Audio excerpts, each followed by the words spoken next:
Ok. Lá em Efésios, capítulo 2, versículo 1, o apóstolo Paulo escreve dizendo assim: estando vós mortos nos vossos delitos e pecados, nos quais andastes outrora, segundo a inclinação da vossa carne, segundo o curso deste mundo, segundo o príncipe da potestade do ar, né, o mundo, a carne e o diabo. Então, quer dizer, Paulo descreve ali um estado do ser humano como sendo de morte, morte espiritual. Como alguém morto espiritualmente pode se arrepender e crer por si mesmo, se ele não for antes vivificado, se Deus antes não lhe der vida?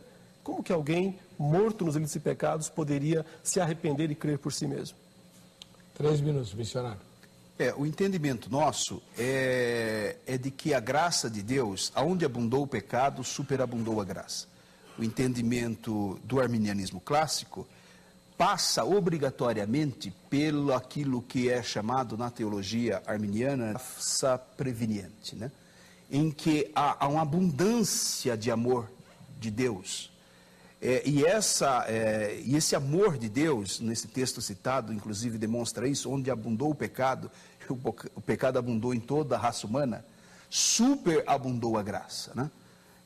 Conforme também o texto de João capítulo 1, verso 9, que ele é a luz que ilumina todo homem. João 3:16, porque Deus amou o mundo de tal maneira. Então a gente precisa olhar a criação da perspectiva de Deus, que é o quê? A perspectiva do amor. O amor de Deus é o seu principal atributo, não em demérito a nenhum outro, a sua justiça, o seu poder, etc. Mas o amor de Deus é a característica mais marcante do Criador, né? E quando ele cria o mundo, tanto o mundo espiritual, o mundo físico, é uma demonstração de graça, é uma demonstração de amor, de um amor abundante. Então Deus providencia, através da consciência, através da palavra, através do Espírito Santo, luz suficiente, né? O homem, ele está morto mesmo, mas a graça de Deus, essa graça preveniente, que tem como origem a cruz, né? É a obra redentora de Jesus, aquele que foi morto, né? O Cordeiro que foi morto antes da fundação do mundo. Está na eternidade o sacrifício de Cristo, com implicações em todas as suas dimensões. Que provoca no homem, é um estímulo de reação no homem, para que ele responda ou não o Evangelho. E é nesse sentido que, de fato, ele nos vivifica. Não é mérito nosso, não há uma reação do morto.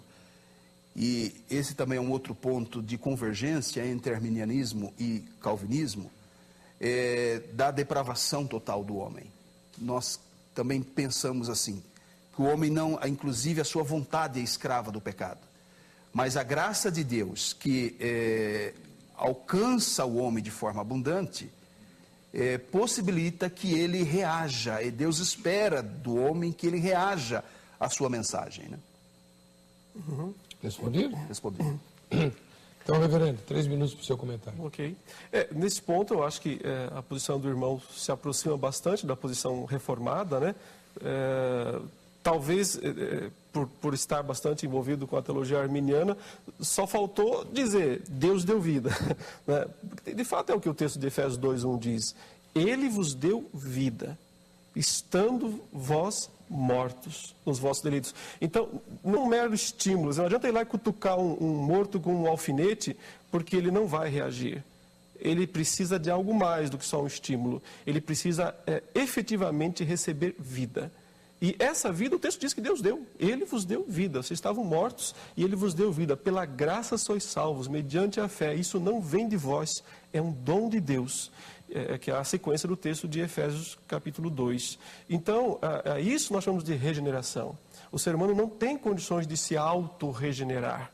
Ele precisa dessa primeira obra da graça de Deus, que é a regeneração, que é o dar vida, que é tirar aquele coração morto, né, aqueles ouvidos surdos, e capacitar esse ser humano de uma forma efetiva, eficaz, para que ele se arrependa e para que ele creia. A ilustração melhor que existe, eu acho que nesse sentido, é o que Jesus fez com Lázaro, né? Jesus ressuscitou Lázaro fisicamente, mas os milagres de Jesus sempre significavam algo mais do que apenas milagres físicos. E na ressurreição de Lázaro, ele mostrou o maior dos milagres, dar vida espiritual. Lázaro está morto, nada nem ninguém pode levantá-lo da morte. Ele não consegue voltar à vida sozinho, ele está lá, fedendo, cheirando mal, desculpe o termo. Então o Senhor chega diante do túmulo e dá uma ordem para ele: Lázaro, sai, vem para fora. Estranho dar uma ordem para um cara morto, né? Só quem tem o poder de dar vida pode dar uma ordem dessa. Eu não posso fazer isso, é perda de tempo, mas Deus pode. E Ele pode fazer através de mim, quando eu prego o Evangelho. Então Ele diz: Lázaro, sai para fora. E o cara morto, pum, dá um pulo, levanta e sai. Isso é regeneração. Isso o homem não faz. Isso é Deus quem faz.